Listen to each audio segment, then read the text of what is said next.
The reference of Gorgon students goes to Greek mythology, where each of three sisters, Theno, Uriel, Medusa, with the snakes for hair, who had the power to turn anyone who looked at them to stone.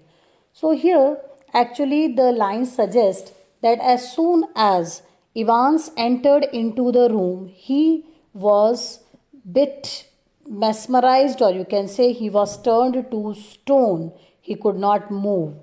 Sitting on the narrow bed was the very last man in the world that Evans had expected or wanted to see. It's not worth trying anything, said the governor quietly. So the man he could see in front of him was the governor. As Ivan's eyes darted desperately around the room, I have got men all around the place. Well, there were only two really, but Ivans didn't know that. So governor was thinking that Ivans was a fool, and he told to Ivans that don't move, you are surrounded by men from all the sides. But he did not know as if that there were only two men who had come along with him. The foolish governor had brought to catch Ivans only two people along with him. He let the words sink in. Women too. Didn't you think the blonde girl in the reception was rather sweet? So the lady at the reception was also changed by the governor, according to him. Evans was visibly shaken. He sat down slowly in the only chair the small room could offer and held his head between his hands. For several minutes there was utter silence, so nobody spoke. Governor gave time to Evans to settle down and understand what had happened with him, and Evans was trying to understand that how governor reached to the hotel. So Evans understood that it might be correction slip. So what did he say? Finally he spoke. It was that bloody correction slip, I suppose. Well, the governor failed to mask the deep satisfaction in his voice. So it was revealed on his face that he was completely satisfied by whatever he had done. There are a few people who know a little German. Slowly, very slowly, Ivans relaxed. He was beaten and he knew it. He sat up at last and managed to smile ruefully. It wasn't really a mistake. You see, we hadn't been able to fix up any hotel, but we could have worked out that other way, some other way. Yes, as Ivans could get in the car the soap and everything for his help, the map and everything for his help, he could have got the name of the hotel also. No, the really important thing was for the phone to ring just before the exam finished to get everyone out of the way for a couple of minutes. So he had to know exactly when the exam started, didn't we? Children, very, very, very important question. This you have to mark. It was like two little dicky birds. On the next page, it is given. And like a fool, I presented you with that little piece of information on a plate. Well, somebody did. So you see, sir, that correction slip killed two little birds with a single stone, didn't it? So two motives were fulfilled with that correction slip. The name of the hotel for me and the exact time the exam started for. So children, they had to know when the exam was to get over because they wanted a few minutes to finish up or to touch up everything that they had done. So for that, the person who was helping from out, he need to know when was the call to be given to Stephens so that Stephens can be put out of the way and Evans get the time for the last touch up. And so he took the plan of correction slip. And when the person who presented himself to be the assistant secretary from the board for special languages, he asked the governor if the exam had begun. The governor, like a fool, presented the information on the plate that it began at 9:25. Therefore, they knew that the 2 hours examination that was scheduled to get over at 11:22:25, for that they had to ring at 11:22. And so there was a call for Stephens at 11:22 so that Evans gets the time for the final touch-up. The governor nodded. It's a pretty common word. Good job. It's pretty common, sir.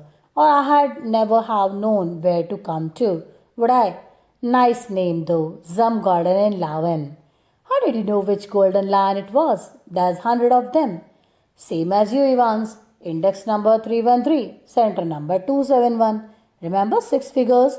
And if you take an ordnance survey map of Oxfordshire, you find that the 6-figure reference 313271 lands you bang in the middle of Chipping Norton. So children, Evans came to know which golden lion he had to reach with the help of index number and center number that he was made to write on the answer paper. Actually, the number was to be put on the map of Oxfordshire that he got in the car. And governor also came to know with the same. Yeah, you are right. We had hoped you would run off to Newbury. We did. Well, that's something I suppose. That question paper, Evans, could you really understand all that German? I could hardly. Now, of course, I couldn't. I knew roughly what it was all about, but we just hoped it would throw up few spanners in the works. Sort of muddle everybody about. So the question paper was only to confuse everybody and it was the part of plan. The governor stood up. Tell me one thing before we go. How on earth did you get all that blood to pour over your head? Ivan suddenly looked a little happier. Clever, sir. Very clever that was. How to get a couple of pins of blood into a cellar when there's none there to start off with means when you don't have any weapon to start the blood. And when the invigilator, shall we say, gets searched before he comes in. And the invigilator was also searched. Yes, sir, you can well ask about that. And I don't know if I ought to tell you after all. I might want to use that particular. Anything to do with that little rubbering for pies, perhaps? Evans grinned feebly, so he was laughing now. Clever though, wasn't he? So, with the help of the rubbering, they got the blood into the cell of Evans to the Oxford prison. Must have been a tricky job sticking a couple of pins. No, you have got it wrong, sir. No problem about that. No, it's the clotting, you see. That's the big trouble. We got the blood easy enough. Pig's blood, it was from the slaughter's house in Kindlington. But to stop it clotting, you have got to mix your actual blood. Evans took a deep breath. With 1/10 of its own volume of 3.8% trisodium citrate. Didn't know that, did you, sir? So Evans made it clear that it was easy to get the blood. But actually what they had done is that even the governor did not know this fact that the clotting problem is there of the blood, and for that the pig's blood was mixed with the actual blood, and then 3.8% trisodium citrate was mixed to stop it from clotting. So students, you just understand this, that since it was brought in the morning at 8:45 he had come out of the Broad Street flat, and that blood was to be put at after 11:22. Therefore, naturally, it had to be made like safe from clotting. The governor shook his head in the token of reluctant admiration. He was just appreciating. He learns something new every day, they tell me. Come on, my lad. Evans made no show of resistance, and side by side the two men walked slowly down the stairs. Tell me, Evans, how did you manage to plan all this business? You have had no visitors. I have seen to that. You had no letters. I have got a lot of friends though. What's that supposed to mean? Me German teacher for a start? Was you mean? But he was from the technical college. Was he? Evans was almost enjoying it all now. Ever check up on him, sir? So governor had never checked that whether the man was a professional one who was coming to teach him German. So he was also friend of Evans, who was making plan with him for his escape. God Almighty, there's far more going on than I Means I had never thought that this can be. Always will be, sir. Everything is ready? Asked the governor as they stood by the reception desk. The one's out the front, sir, said the pretty blonde receptionist. Evans winked at her and she winked back at him. So this suggests that Evans knew the receptionist well, and the receptionist had also supported him somewhere in his plan. So she winked back. It almost made his day. A silent prison officer handcuffed the recaptured Evans, and together the two men clambered awkwardly into the back seat of the prison van. So the silent prison officer handcuffed the man Evans, and they both sat in the prison van. See you soon, Evans. It was almost as if the governor was saying farewell to an old friend after a cocktail party. Cheerio, sir. I was just wondering, I know your German's pretty good, sir. But do you know any more of these modern languages? Not very well. Why? Evans settled himself comfortably on the back seat and grinned happily. Nothing really. I just happened to notice that you have got some O level Italian classes coming up next September. That's all. Perhaps you won't be with us next September, Evans. James Roderick Evans appeared to ponder the governor's words deeply. No, perhaps I won't, he said. There's irony here, you will come to know in the last part of the lesson.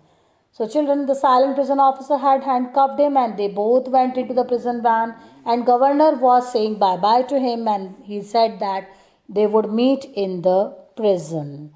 Now, let's see what happens. And Evans just cracks a joke that if governor knew Italian also. As the prison van turned right from Chipping Norton onto the Oxford Road, the hitherto silent prison officer unlocked the handcuffs and leaned forward towards the driver. So, as soon as they turned right from the Chipping Norton and the handcuffs from the hands of Evans were removed by that till now, hitherto means till now, who was pretending to be silent, the officer who was showing himself to be silent. For Christ's sake, get a move on. It won't take them long to find out. Why? Because the actual prison van was now coming behind. Therefore, he shouted orders to the driver that they should move quickly because the governor will come to know soon when the real prison van would come and stop outside the gate of the hotel. Where do you suggest we make for?